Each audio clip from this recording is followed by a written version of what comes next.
Welcome back. It's 41 past the hour. Known as one of Marquette's best bakeries, the Huron Mountain Bakery serves up fresh pastries and baked goods daily. So this morning, Ashley Kirkland is live to tell us a little bit more about how they get all that goodness ready to go. Morning, Ashley.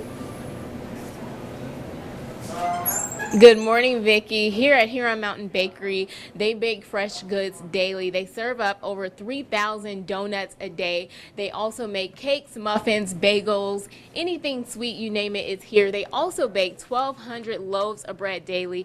They're actually about to put a fresh batch in the oven as we speak, and it smells delicious in this place. So we're going to see the inner works of the Huron Mountain Bakery a little bit later. But a little fun fact, Vicki, I know that you picked up baking bread as your New Year's resolution, and I actually have tried my hand at it since you've done it. You inspired me.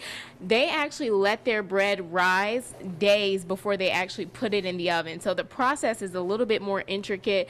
I know that I thought you only have to let bread rise 30 minutes, but they let theirs rise days, and it's a really intricate process. We're going to talk to them a little bit later about all of this, about the donuts, the bagels, and also about how Lent is going to slow down a lot of business for them. So we'll be back a little bit later at Huron Mountain Bakery. Back to you, Ashley Kirkland, reporting live in Marquette, TV6 News. Thanks, Ashley. I am intrigued by that couple of days rising there. Welcome back. It's 10 after. Now, whether you're in the mood for a fresh baked pie, whole grain muffin, or maybe a gourmet deli sandwich, well, you can get all sorts of different things at the Huron Mountain Bakery in Marquette. So Ashley Kirkland is there this morning. Find out what kind of things they're serving up today. Ashley?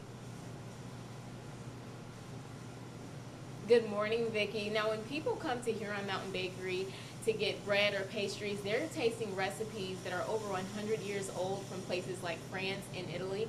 So they're getting the creme de la creme right here in Marquette. Right now, I'm here with one of the bakers and manager, Ben Hayes, and he's going to talk to us a little bit more about the breads. Ben, how do you guys begin the bread making process? First thing we do is we got to figure out how much to make. So once we get those numbers figured out based on what's going on the following day, Marquette does a great job of keeping people in town. So if we're expecting it to be busy, we'll make more.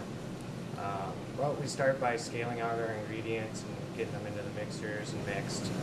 Once they come out of the mixers, they sit on the bench for about an hour or so. After that, they get broke down and rounded, and they go into what's called an intermediate rest, where they'll sit for about another hour to let the dough relax. After that, they get shaped into loaves or boules or French bread, depending on what it is. And then they go into our cooler for 12 to 15 hours, where they ferment, they really get their flavor, and then they get baked through the night so that they're fresh and warm in the morning. Awesome. Now, speaking of the dough, you guys have over 4,000 different recipes that you can log to use. Talk to us about how you get started with the dough and the process of that. This is one of the oldest forms of bread baking. This is using a poolish, and this is a rye sour right here. These get made the day before, and these ferment for 12 to 15 hours before they even get spun. So what it does, you can see it's actually bubbling in there. What it does is it adds flavor to the dough and to the actual final product of the bread. So these get made the day before, they go into the breads, and it it helps out with the final product. Yeah. Now talk to us about, I know I was in particular interested in the rising process. Why does it have to rise so long? I know that's something you guys do uniquely here. Well, there's a number of different methods to bread baking. We do the long rise because, one, it helps us to, what's the word I'm looking for? Acclimate to the volume that we put out. But it also adds an immense amount of flavor.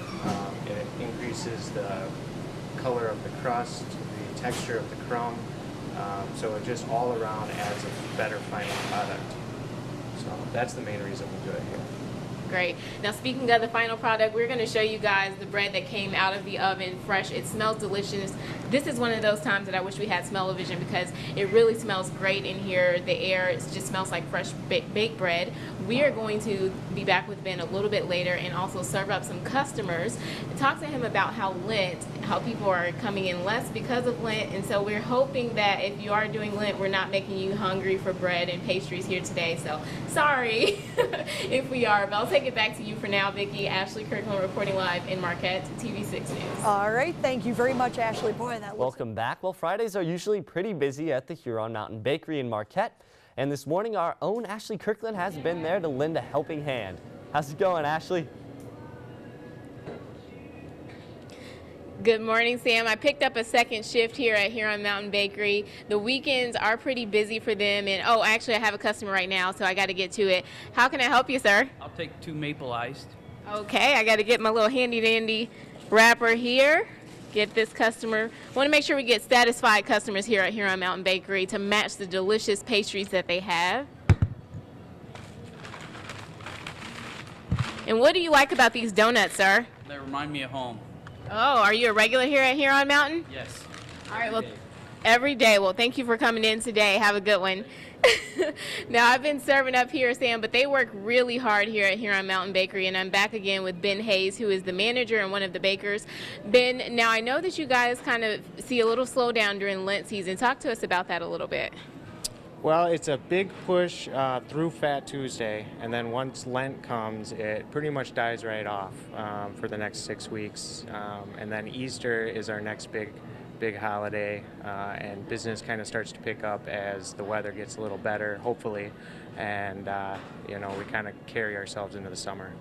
Now, speaking of Fat Tuesday, I'm going to brush aside here. You guys made some delicious punchkis here. You made about 16,000, is that right? What was that like?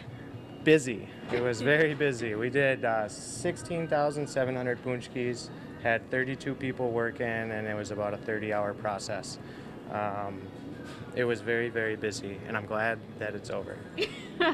I'm sure you are. So what do you guys do to kind of sustain those 6 weeks that people are kind of taking a break from the pastries for Lent? Well, as business slows down, we kind of slow down on our production also. We want to try and keep everything on the shelf so that the people that are still coming in still get what they want.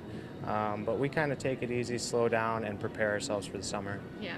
And I know you guys, lastly, you started making pasta. Talk to us about the pasta and how people can get that here. We make our pasta fresh usually twice a week. We are selling it dry right now. We're doing all sorts of kinds, and we're still kind of playing with it. So we just started doing it maybe a month ago. And we got our recipe from a guy down in Chicago who's been doing it in Italy for a while. So, you know, we're throwing it out there. We want to get good at it, and I'm sure once we stick to it, then everything will be great. Great. Well, thank you so much for doing this. And I come here on every weekend, so I'll try to pick up the pace to make up for those people doing Lent right now. And thank you guys again for joining us. And we'll be back with your TV6 Morning Show after the break.